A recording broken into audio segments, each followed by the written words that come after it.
अशा उन्हाची सवय पण आहे असं, पण मी नक्की सांगाल की मी आलेल्या सर्व जेवढे नवीन लोक आहेत, जेवढे आपले डिस्ट्रीब्युटर आहेत, खरंच तुमच्यासाठी एकदा मनाचा आणि खरंच मनापासून एकदा सॅल्यूट तुम्हाला की आतापर्यंत तुम्ही या ठिकाणी बसलाय. एकदा स्वतःसाठी एकदम वेलकम, एक बार जोरदार तालिया. थँक्यू. मित्रांनो, ओळख करून देईल, माझं नाव उदय परदेशी, राहिला आळंदी देवाची पुणे. हा व्यवसाय, हा बिझनेस ज्या व्यक्तीने माझ्या लाईफ मध्ये आणला, ज्यांनी मला उदय परदेशीचं उदय सर बनवलं, असे माझे ग्रेट अपलाईन, मी थँक्यू म्हणाल मित्रांनो या स्टेजवरून की ज्या व्यक्तींमुळे आज मी या ठिकाणी आहे. अशा माझ्या लाईफ मधले 3 देव आहे. प्रत्येकाच्या लाईफ मध्ये त्रिदेव असतात, विसरनो. माझ्या लाईफ मध्ये पण त्रिदेव आहेत. मी सॅल्यूट करतो अशा व्यक्तींना की ज्यांच्यामुळे मी ह्या ठिकाणी आहे. असे माझे great up line Datta Limbole sir, Santoshji Bhase sir आणि प्रवीण काळे सर यांना मानाचा मुजरा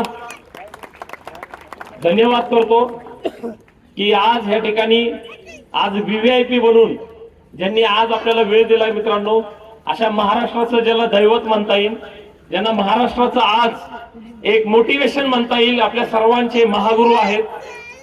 UTC +2 ID WTC mister Kishorji Ayre sir यांना पण मानाचा मुजरा. आणि जे न्यूली डायमंड एक्झिक्युटिव्ह बनले की ज्यांनी आज या प्रोग्राम साठी हजेरी लावून या प्रोग्रामची शान वाढवली, असे new brand diamond executive mister Lalitji Dongre sir यांना पण मित्रांनो सॅल्यूट. आणि आमचे मित्र ITC plus ceiling achiever Sanjayji Narhare sir, CTC ज्यांचा आज एवढा जबरदस्त मान सन्मान झाला. एक जबरदस्त व्यक्तिमत्व, जबरदस्त मित्रांनो यंग जनरेशन की ज्यांच्यामुळं आज बरेच यंग जनरेशन अशांना बघून या बिझनेसला ऍज अ करिअर घेतील, असे कृष्णा मेटकर सर,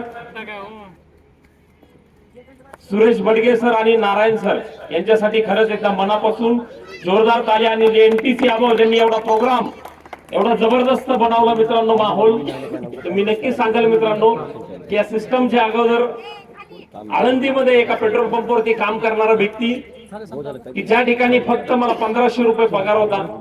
आणि अशा परिस्थितीमध्ये ज्या व्यक्तींनी मला हा बिझनेस दाखवला, प्रवीण सर, संतोष सर, त्यांनी एक विश्वास दिला मला की उदय सर, आपण गरीब आहोत, पण गरीबाची एक ना एक तरी कडी तुटती श्रीमंत बनण्यासाठी. कारण की त्याच्या मागचं माझं बॅकग्राऊंड काढलं तर वडील आचारी काम करायचे, आजोबा पण आचारी काम करायचे, पंजोबा पण आचारी काम करायचे, खापर पंजो पण आचारीच काम करायचे, सगळे आचारी काम करत होते.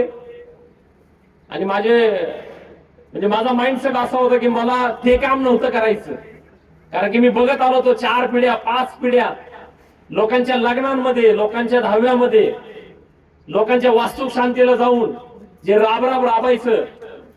आणि माझे वडील आजही मला आठवतं, आम्ही ज्या कार्यक्रमाला आमचे वडील आम्हाला घेऊन जायचे कामासाठी, कधीच कोणाच्या लग्नामध्ये, कोणाच्या कार्यक्रमामध्ये कधी जेवले नाही.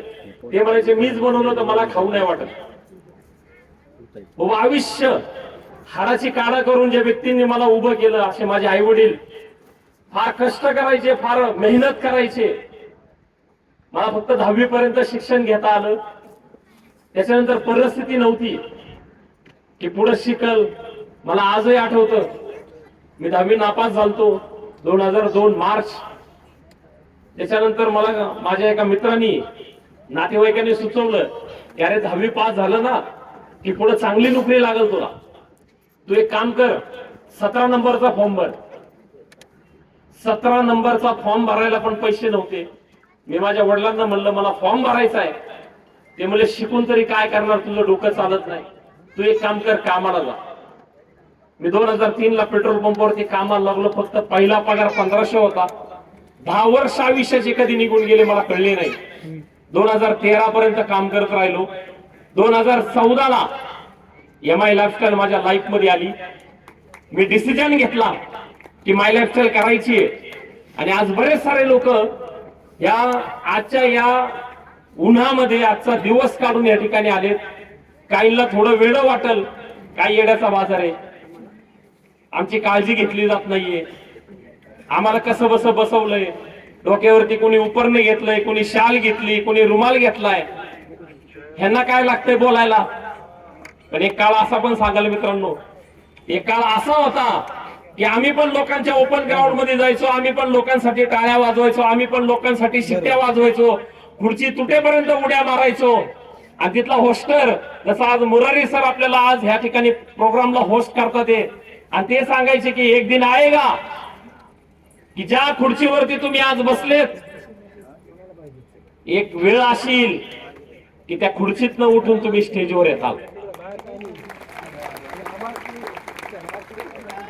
आणि ह्याच डायलॉगला मी लय टाळ्या वाजवायचे. एका प्रोग्राम मध्ये मी खुर्ची पण मोडली होती.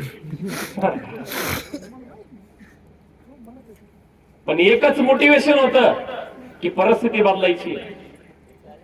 मला आजही आठवतं की ज्यावेळेस मी कामावून घरी यायचो, आमचे वडील कधी काम करून थकून घरी यायचे ना, आमच्या आई वडिलांची चर्चा चालायची संध्याकाळमध्ये, कधी घर होणार. गाव सोडून 28 वर्ष झाली. आळंदीमध्ये पोट भरण्यासाठी वडिलांचं नाव सुरेश आहे, आणि ते सुरे भाऊ 20-25 वर्ष झाली पुण्यात जाऊन स्वतःच घर नाही बनलं का रे, पोटच भरतो का अजून. माझ्या समोर कितीतरी लोक आमच्या वडिलांना बोलायची, वाईट वाटायचं की अरे आज आपलं स्वतःचं 2 रूमचं पत्र्याचं घर पण बनत नाहीये. आम्ही पाचीचे घरातली मंडळी काम करायचो, 3 भाऊ, आई वडील काबाड कष्ट करायचो, मेहनत करायचो, कधीतरी महिन्याला 4,000-5,000 रुपये कमवायचो, त्यातनं कसं तरी घर चालत. घर म्हणलं की अंगावरती काटायचा, होणार कसं. पण मित्रांनो, मला तोही दिवस आठवतो की वर्षातनं एकदा आम्हाला आमच्या आजोबांनी सांगितलं होतं, आमच्या आजीने सांगितलं होतं की वर्षातनं एकदा कुलदेवीला जात जा, चांगलं असतं. आमची कुलदेवी म्हणजे वणी, जिल्हा नाशिक. आणि प्रत्येक वर्षी मला आजही आठवतं की वणीच्या पायथ्याशी माझे आई वडील लॉटरीचं तिकीट काढायचे. आणि ती असायची 20 लाख, 25 लाख, 30 लाख, 40 लाख, 50 लाख. आणि आमचे आई वडील 5-10 तिकीट तिथून परचेस करायचे, विकत घ्यायचे. आणि ज्या दिवशी सोडत असायचे ना, त्या दिवशीचा पेपर आमचे आई वडील आवर्जून घेऊन यायचे. आणि मग त्याच्यामध्ये बघायचे की आपला नंबर लागतोय का. का विकत घ्यायचे? स्वतःचं घर झालं पाहिजे, 3 मुलं आहेत, ही त्यांची काळजी.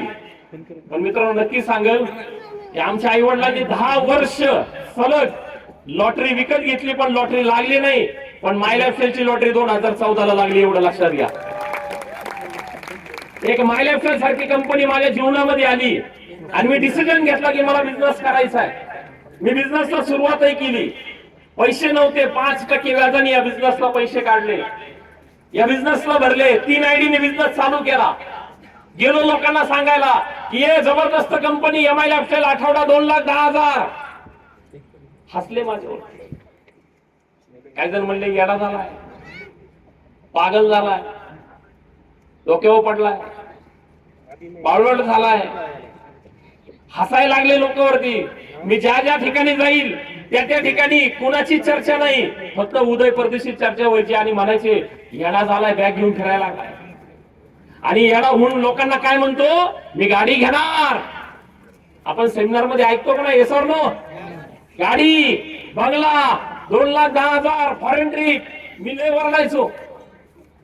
आणि असं म्हणतात की जे तुम्ही बोलणार ब्रह्मांड ऐकते. आज ओपन ग्राउंड त्याच्यासाठी ठेवलंय की आज अगर आप सोचोगे वही आपके जीवन में होगा. आज तुम्ही जो पण विचार करणार, तुम्ही म्हणले ना यस सर आयटीसी होणार, 200% होणार. तुम्ही म्हणले ना डायमंड होणार, डायमंड पण होणार. फक्त काम करावं लागेल. Yes or no? Hello, yes. मग मला आठवतंय की अशाच प्रोग्राम लावून आम्ही पण मोठी उठायचो. लोक आम्हाला पण येड्यात काढायची, मला पण नाही म्हणायची, मला पण मागे चर्चा करायची. माझ्या पण मागे कुत्रे लागलेत, रात्री 12-1ला लागलेत. काही माणसावर रुपये लागले, काही खरंच कुत्रे लागले. आपले नातेवाईक काही लय चांगले आहेत. आपली मित्रमंडळी, आपली गावातली लोक बिझनेस चालू केला ना. मी नोकरी करत होतो तोपर्यंत सगळ्यांना चांगला होतो, पण ज्या दिवशी मी माय लाईफ स्टाईल चालू केली मी दुश्मन झालो. लोक माझ्याबद्दल उलट पालट बोलतो. अरे लय लावून कशाला, याच नातेवाईकांनी माझं लग्न पण जमून नाही दिलं. जिथं जाईन पोरगी बघायला ते म्हणते अरे ते मार्केटिंग करते, त्याच्या कुठे त्याच्या भरोश्यावर पोरगी देतो. अरे लय अवघड काम आहे. आणि मग मी पण ठरवलं ज्या दिवशी एनटीसी होणार त्याच्यानंतरच लग्न करणार. 2020 ला लग्न झालं कडक लॉकडाऊन मध्ये. ते लग्नाची स्टोरी एवढा वेळ नाही मला सांगायला, कधी ट्रेनिंग मध्ये या सांगाल मी तुला. फार मोठी स्टोरी माझ्या आपल्याला माहिती. तर मी नक्की सांगेल की लोक एवढी खतरनाक असतात की तुमच्या वाईट काळामध्ये तुमच्या विरोधात असतात, आणि ज्या दिवशी तुमचा चांगला काळ येतो ती तुमच्या मागे उभं राहतात. एवढं लक्षात घ्या. मला एवढंच माहिती मित्रांनो, आज आपला खरं तर स्ट्रगल असेल. आज भले कितीतरी लोकांना सांगितलं असेल या आमचा प्रोग्राम बघायला, बघा आमची माय लाईफस्टाईल. मी पण म्हणायचो मी 2,10,000 घेणार, आले 2,10,000. थोडा वेळ लागला, 8 वर्ष लागली, 7 वर्ष लागली. पण तुम्हाला एवढा वेळ लागणार नाही, कारण की हे माझ्या माहितीप्रमाणे मराठवाड्यामधलं पहिलं ओपन ग्राउंड फंक्शन जर कुणी केलं असेल तर आपल्या सगळ्यांचे महागुरु मित्रांनो एकदा जोरदार टाळ्या झाल्या पाहिजे लिंबोळे सरांसाठी.